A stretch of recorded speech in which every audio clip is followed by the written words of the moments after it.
Good morning and welcome to Coffee with Rich. This morning we have a very special guest who I'll introduce in just a moment. Before I do, let me go ahead and get set up here. We'll see who jumps on.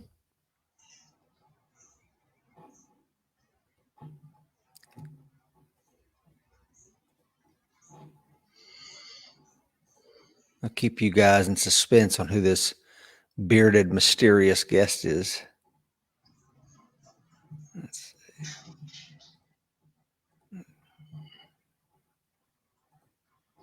Let's see.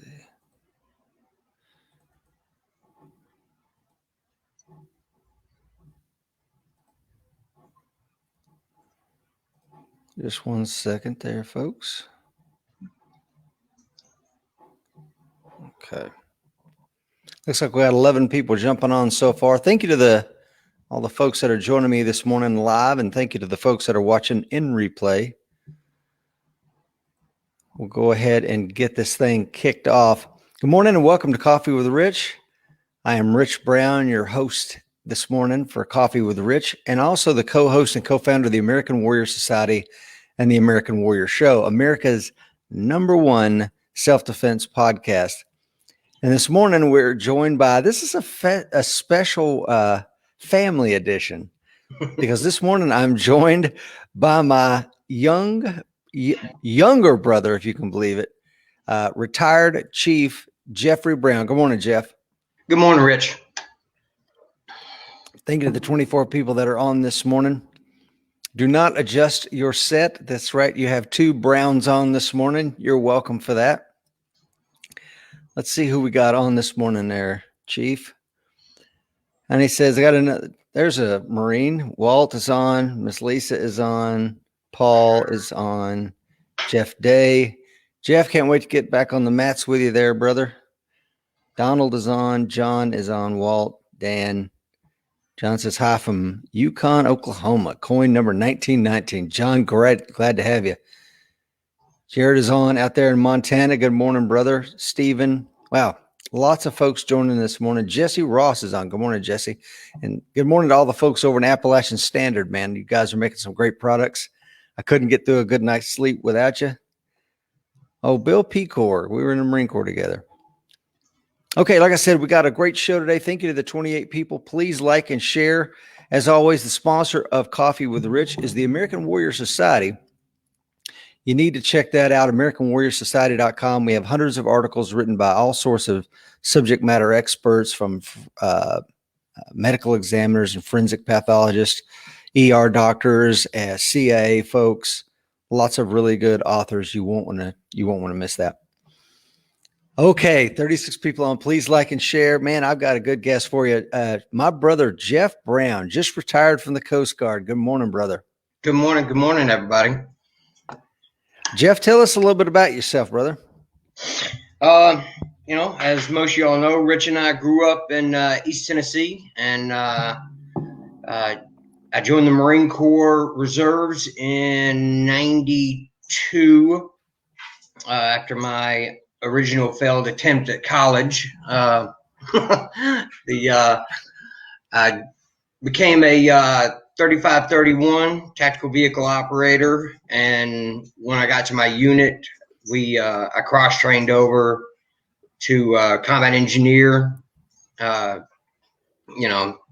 of jack of all trades whenever the freaking command needed something. So during that time, joined the sheriff's department, and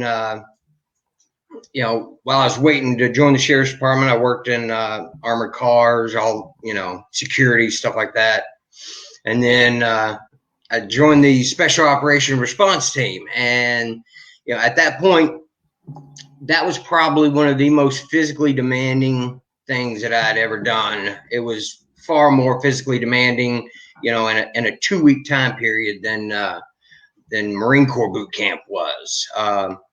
I remember my first night there, 2 individuals, two alumni showed up, Rich Brown and Mike Seeklander, to welcome me on. Y'all had just moved on to other departments, and kind of welcomed me into the fray of special operations. So What was that? yeah. What was that like getting that welcome, that warm embrace? It was, to have my brother punish me like, there was no tomorrow. It was, it was good stuff. Yeah. And I was with the sheriff's department for a few years and just started getting burnt out. There was no wars in sight. And, training the Marine Corps was just kind of getting mundane. I'd done 8 years in the reserves at that point. In the sheriff's department, just working with the dredge of society, and we can get into that later. I just started getting burnt out and wanted to change, and saw a show about the Coast Guard doing search and rescue, and they're always out there doing stuff. I didn't know crap about the Coast Guard. Joined the Coast Guard to do search and rescue. Signed up to be a rescue swimmer. Got in first day at the job. Out of boot camp. I did have to go back through boot camp. So anybody out there that's trying to compare boot camps, Coast Guard and Marine Corps are two separate entities. Don't let anybody lie to you. But I got to my first unit and we're jumping waves in this big boat.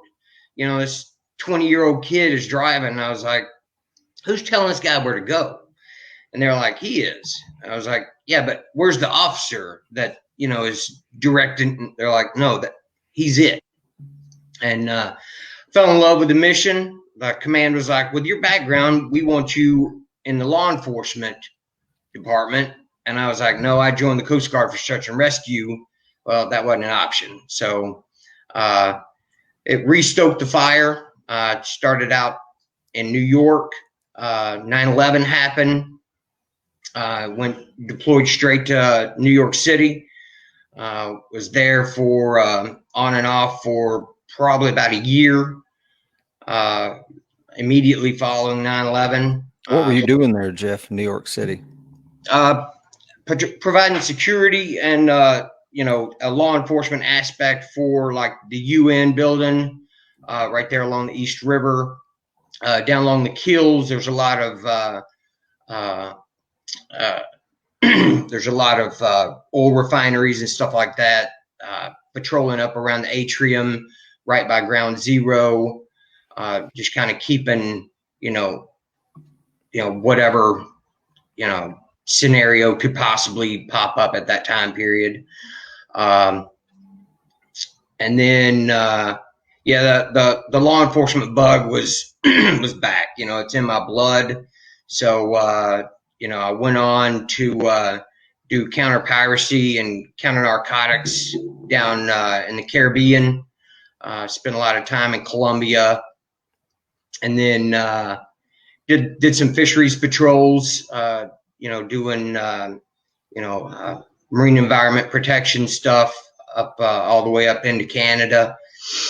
And then I was chosen to go to the International Training Division, which really changed my life in a lot of ways. It's the Coast Guard started out with a team back in the 80s that was doing counter narcotics work. They were all Marine Recon, Ranger certified. They all went to jump school, scuba school, and they started doing counter drug, like crazy operations down South and Central America. And until one day, some senator was like, we've got Coast Guard running around the jungles, blowing crap up, getting in firefights. And there was a huge committee. They pulled the plug on that. So the Coast Guard was like, well, how can we kind of continue the momentum that we've got started? And a couple of admirals got together and they were like, we'll start the International Training Division and basically start traveling around. We will teach, law enforcement tactics, counter drug, counter piracy tactics to these nations. And since we were, at the time we fell under the Department of Transportation, we shifted over after 9/11 to the Department of Homeland Security. we didn't fall under DOD, but we had the same basic credentials as the DOD, as far as being a uniformed service. So we could go to these countries not as the DOD and be like a, kind of like an act of war scenario to most countries. So we were able to travel to these countries and teach. I started out there. I was teaching in South Central America.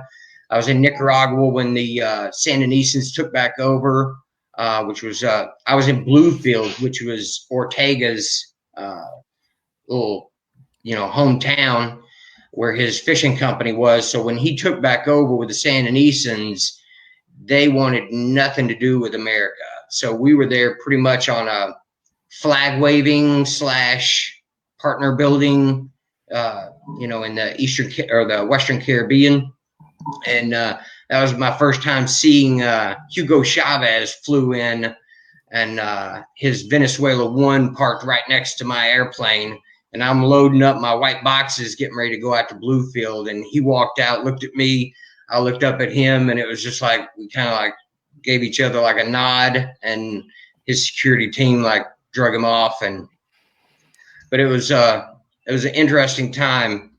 And then I went to my command. I was like, you've got Spanish speakers going to other countries, send them to South Central America. I don't speak Spanish. So I started going to Africa, West and East Coast Africa, Sierra Leone, Sao Tome, Kenya, all over Africa, teaching there. And they wanted me in Eastern Europe right after that, in the Middle East. So I started traveling to Eastern Europe, former Soviet and Yugoslavian countries. And that really was impactful to me, because growing up, in the 70s and 80s, watching Red Dawn, the Soviet Union was, that was our mortal enemy. And, when I was running through the woods playing war games, I was out killing the Soviet soldiers, and then meeting them and working with them and talking to them and becoming friends with them, and realizing that we're just the same freaking people. I've met some phenomenal warriors in every country that I go to, that they share the same likes, dreams. And that was very eye-opening to me, the fact that we're just humans, everybody's trying to do the right thing. So I taught in probably roughly about 35 countries around the world, to include, Asia. I was in Malaysia for a while working with them on some counterterrorism training. And then, moved on, went to Key West. I kept putting in for West Coast stuff, and the Coast Guard decided I was an East Coast person. Yeah. So my station from Maine to Key West and all over the world. So, that's kind of the gist of, I just retired. January 1 of this year was my official retirement date, and I'm getting ready for the next adventure. So Jeff, you just retired in January, and you've grown that amazing, beautiful beard in that length of time. You don't want to be in a beard growing contest with my brother. Let me tell you that. Oh, can you also, folks out there in Warrior Nation, can you tell who got the premature gray gene in the family? It's all white. Yeah. And that's funny, because all the brown men in our family all went gray by the time they were they went white by the time they were like 30 something. And Jeff got the gene, and it skipped over me for some reason. Good stuff. Let's see who's on this. Oh, Mike Seeklander says, hi, Jeff. David is on. Garrett says, good morning from Alpha, Illinois. Gerald says, this is interesting. A person doesn't think about the Coast Guard traveling the world. Thank you for your time. Thank you. Donald says, I'm confused about the Coast Guard and his duties. Maybe I need more coffee. Yeah, the Coast Guard, man, they're out there. They're not just patrolling the seas and waterways here in America, man. They're out there getting after it. As that video, Jeff, I don't know if you saw it, where the guy's boarding the submarine and pounding on the hatch. Did you see that? Yeah. I think it was 2009, the Coast Guard, finally, they had been talking about it for years. I was a bosun mate when I first joined the Coast Guard. So I was small boat coxswain. And then the Coast Guard decided that we have a lot of people with the law enforcement, background, and we need to feed off of that. So they created the Maritime Law Enforcement Specialist rating, so that people could be just specifically law enforcement officers within the Coast Guard. It used to be like a collateral duty, but in 2009 we started the ME rate is what it's called, and I shifted over from bosun mate to the ME rate, and that's one of the great things about the Coast Guard is that really drew me to it. There's never a dull moment. You're never sitting around waiting for, some operation. Your workup, for something is we're doing training today and then expect all hell to break loose tomorrow, whether it be a boat on fire, unfortunately, a child fell overboard and was chopped up by the prop, or, we've got, 8,000, tons of freaking cocaine coming across, and we'll go out and take the ship down and secure it and stuff like that. So you used to do a lot of those visit, board, search, seizure type operations, did you not? Yes, correct. Okay. And a lot of those we would have to have like 100% space accountability on some of these freighters. So you're talking about a boarding could last 3 to 4 days, still at sea, underway. We would catch them, coming out of Colombia. So some of the bigger freighters and stuff like that, we would have to, account for every literal inch of that vessel. So it could be pretty daunting some freaking times. Yeah. So let's go back to your time in maritime law enforcement and when you were the international training team. So let's talk about where was your favorite country and why, and what was your least favorite country that you've had to go to and why? Well, I have to break down my favorite countries into categories. My favorite, I became kind of a foodie. I was very experimental with my cuisine. I am not, by the way. In my travels, it was, you put a plate of something in front of me, I will not ask you what's in it. I will just eat it. Some of it you can tell, when it's ant eggs that are grilled up, which are fabulous, by the way. But so Georgia, the Republic of Georgia, the cuisine there was phenomenal. So a culinary aspect, Republic of Georgia was definitely my favorite. In the history of Georgia, it's where Sinbad looked for the golden fleece, and traveling up into the Caucasus Mountains and stuff was pretty freaking awesome. The aspect, because they've got a touch of Middle Eastern, they got a touch of Asian, they got a touch of European, so it's this melding pot, and it's where Stalin was born, so that was very interesting. One of my favorite countries that I was treated at was Albania. My friend Everest, he possibly might be on here later watching, but I was treated phenomenal in Albania. The people there, the culture, the given culture. I thoroughly love the Baltics. Latvia, Lithuania, Estonia. Those countries were pretty awesome. It was funny because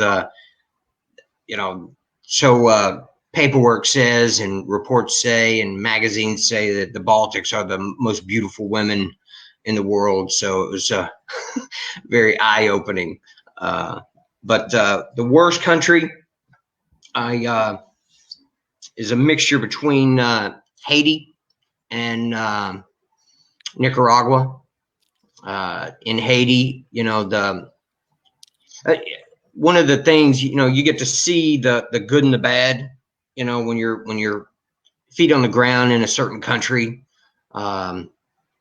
And Haiti was, we were there during an election, so there was a lot of riots, and the embassy had given us a armored car to drive around in, and just looking at Haiti the way it was, at the time we had a ambassador down there, and she was not helping things out. So it just overall made a really bad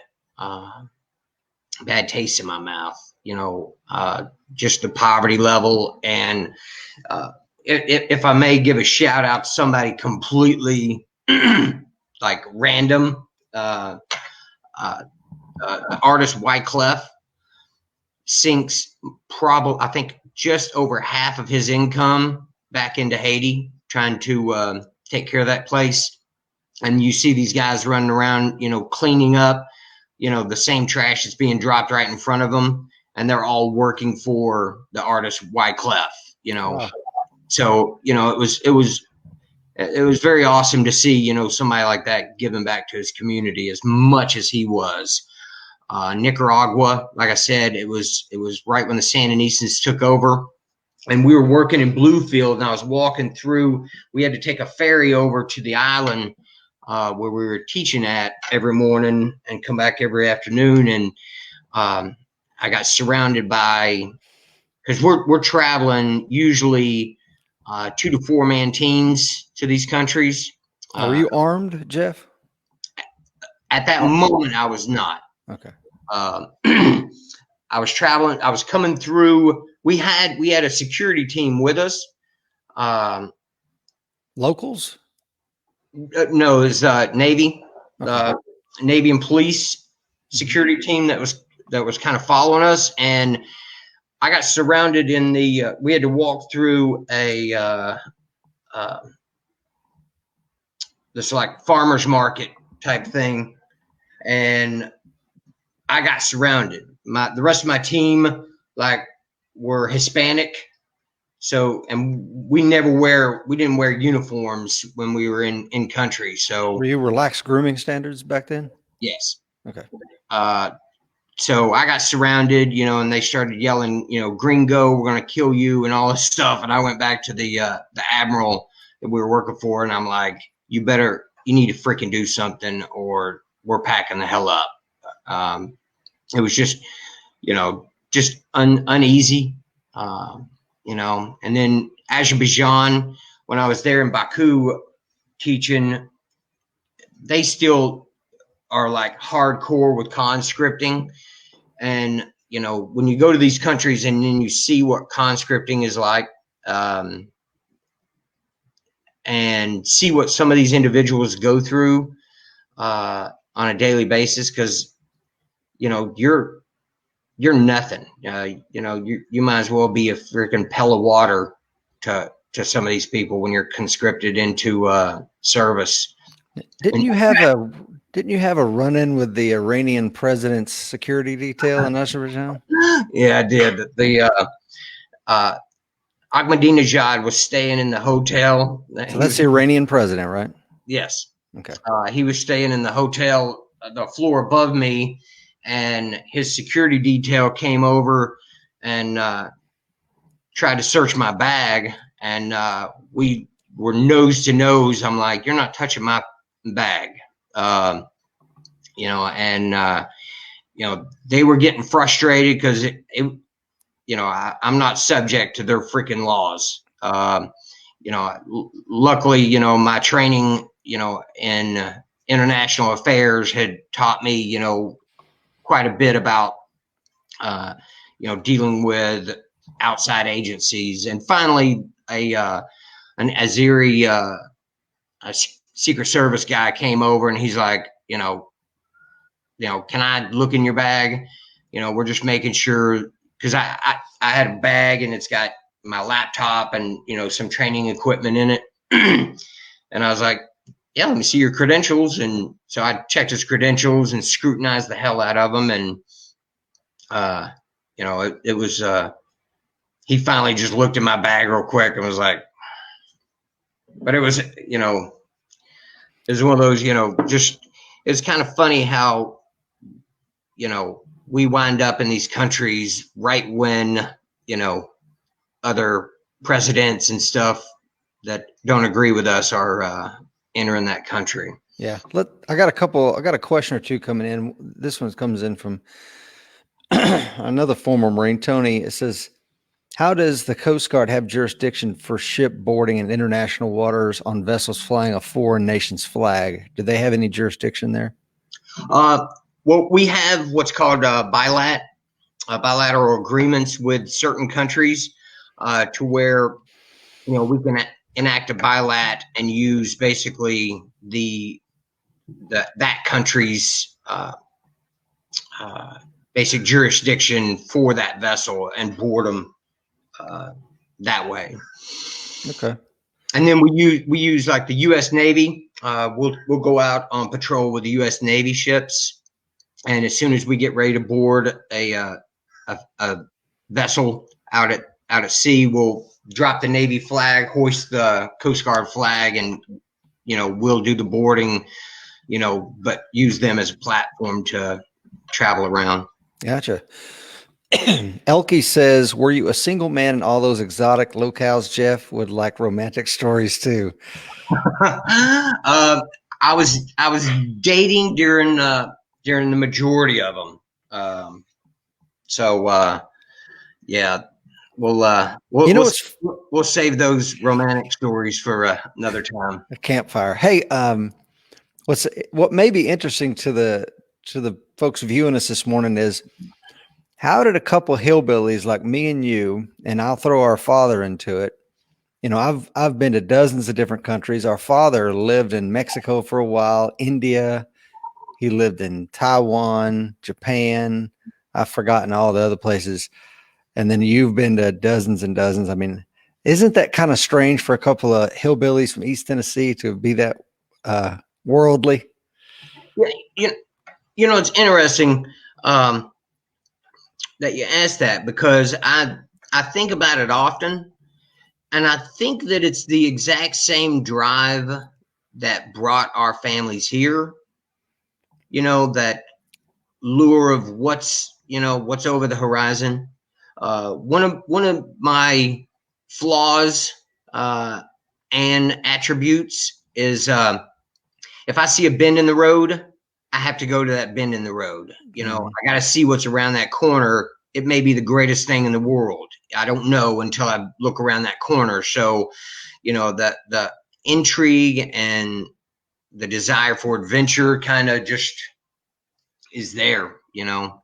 Hey, let me ask you this, Jeff. I don't think I've ever asked you this before. So training all these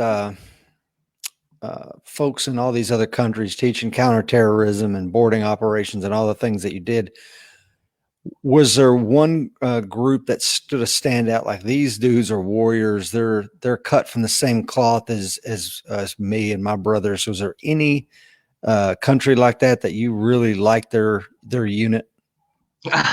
Actually, I was in Malta teaching like two teams. They're Alpha and Delta teams. It's basically like their version of kind of like regular Army Special Forces and their naval SEAL type, for lack of a better words.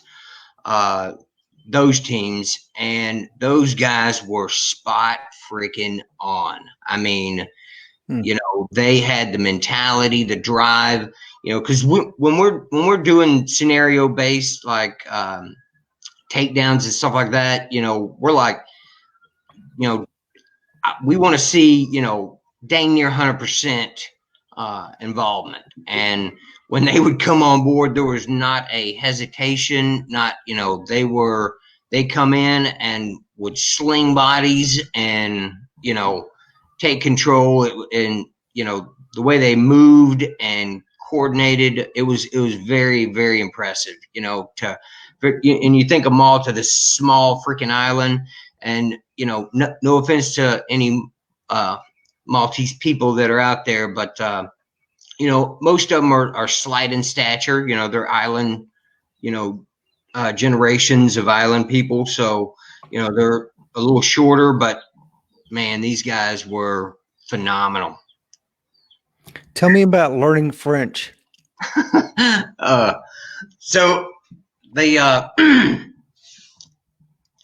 Coast Guard, at the International Training Division, they like for you to learn and be familiar with foreign language. And a lot of the people, because one of our focal points is really South and Central America and the counter narcotics, because it more directly impacts the United States on a economic and social issues.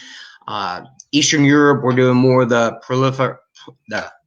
stopping freaking former Soviet nuclear weapons. That was more of what we were kind of focused on in Eastern Europe.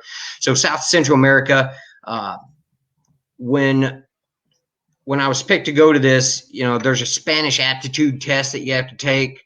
And it goes back to the old days of traveling and doing this stuff down, just focused in South Central America.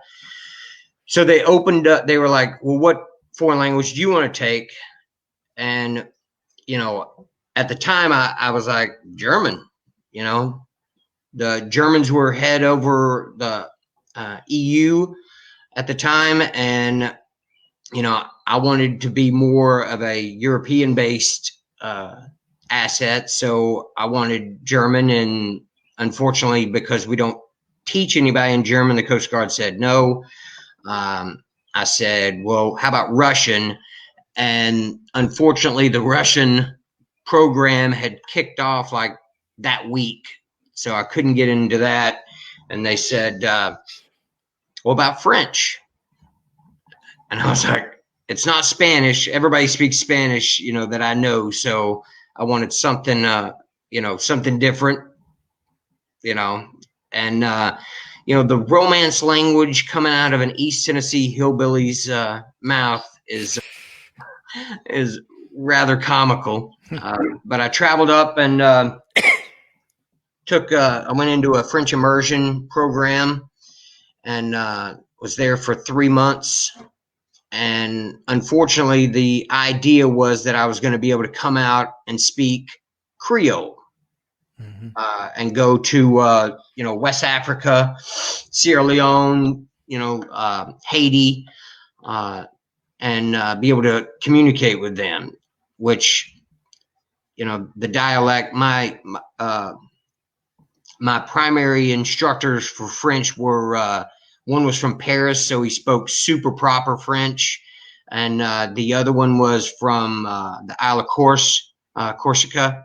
And, he spoke a Italian mixture of French, and the third instructor was from Canada and spoke, French Canadian. So it was, and they almost didn't understand each other. It was one of the most difficult things I'd ever friggin' done, because it was zero failure. It was, if you get caught speaking English one time, it's a warning. The second time, you're kicked out of the program. So it was pretty, for me, it was very difficult. Yeah, I want no part of that, bro. Let's see here. Doug says good morning. Donald says good morning. And Mr. Mike Seeklander's on here, right, Jeff? Yeah, Mike. Thank you, brother. Yeah, Mike, if you're still on here, Jeff was saying about how we welcome him to this Special Operations Academy. It's good times. Okay, Jeff, let me see. I got some notes here.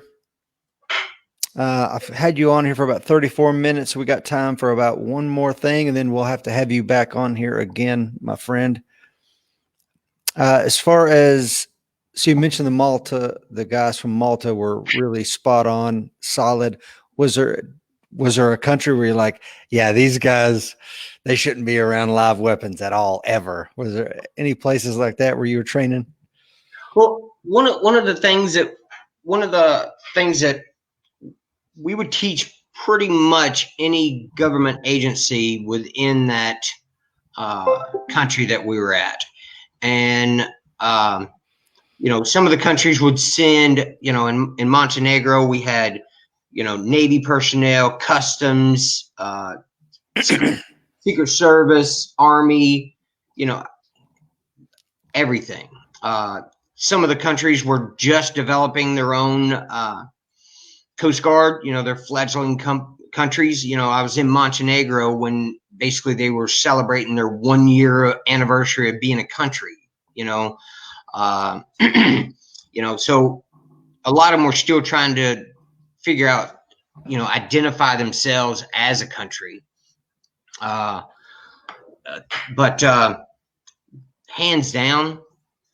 hands freaking down, Haiti.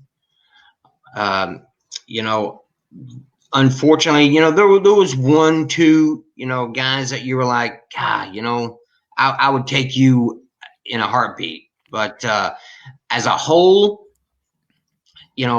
unfortunately, it's a dumping ground for, our money.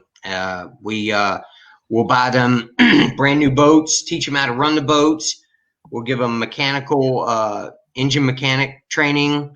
We'll come down and we'll provide law enforcement training. Come back, we'll provide them with training material and everything else. We'll come back. The boats are on blocks. What's wrong with the boats? They stopped working. Did you check the engine oil or the fuel, or and it's like, no. And where's the training material that we gave you? I don't know. And it's an unfortunate aspect, that it's a culture that it's not going to be changed, in freaking our kids' lifetime, probably. No. Hey, when you were traveling, when you were doing all this international travel, were you traveling commercially, or how were you traveling? Yes, commercial. With just a regular passport, or how did that work? No, it was mostly commercial. Sometimes when we would get into country, we would have to hop, like some of like El Salvador. We might have to take a military helicopter flight over to whatever, and stuff like that. Now, the El Salvador Marines were freaking. Those dudes are freaking, pretty freaking badass. They, but we had about 4 passports, 2 official, 2 tourist. For one thing, if a lot of the Arab countries that we were traveling to, if you had traveled to Israel and had an Israeli stamp, you couldn't get into the country with that passport. So you had to have a non-Israeli passport to be able to get into those countries. And then, our turnaround times were literally like, we might go out 2 weeks to country, or a month to country, or longer. And then we'd come back, do our paperwork, and we were gone in 2 days, 3 days to the next country. So to get the visas and everything, we had to have multiple passports. One was back at the office to get visa stamps for the next deployment. So we were coming and going pretty freaking rapid. So, Mike asks, so what's the next adventure for Jeff? I got some stuff in the works. I got some pending contracts right now. Going back overseas, or what are you thinking? Yes. Okay. All right, guys. Any questions for Jeff? I've had him on here for about 40 minutes. Don't worry, folks. We'll have Jeff back on for another round 2. And because I want to talk about some of your special operations experience with the sheriff's department. I think there's some pretty neat stuff there. We can dig into some more, some boarding stories about where you actually had to board and search vessels at sea. Any questions for Jeff before we jump off here? I want to thank you, my brother. Literally, I call everybody my brother, but this is one time where, no kidding, my brother Jeff Brown is on with us, and I really appreciate you coming on, Jeff. Thank you all very much for having me. All right. Well, thank you to the 35 folks that are still on with us. Thank you for all those that will watch the replay. I really appreciate you being it. Walt says, thanks, Jeff, for coming on. Thanks, Walt. Kevin says, just want to say thanks for being on this morning. Hey, between Jeff and I, we have 50 years in the military. I was thinking about that last night. You did 27 years, I believe. I did 23. Am I right? 27? Right at 28. 28. Okay. So 28 and 23. I got 51 years of service. You're welcome for our service, by the way. Jim says, great info, Jeff. Thanks. Jeffrey Young says, thanks, Rich and Jeff. Elkie says, cheers. Gerald says, very interesting. Thank you. Tony says, emerging threats Monday. Yeah. With everybody going back to work, I haven't really thought much about those. We're going to turn most of the ones that I've already done into, we're going to expand on them a little bit more and do them as a podcast with Mike and I. So we'll probably be taping one today or tomorrow.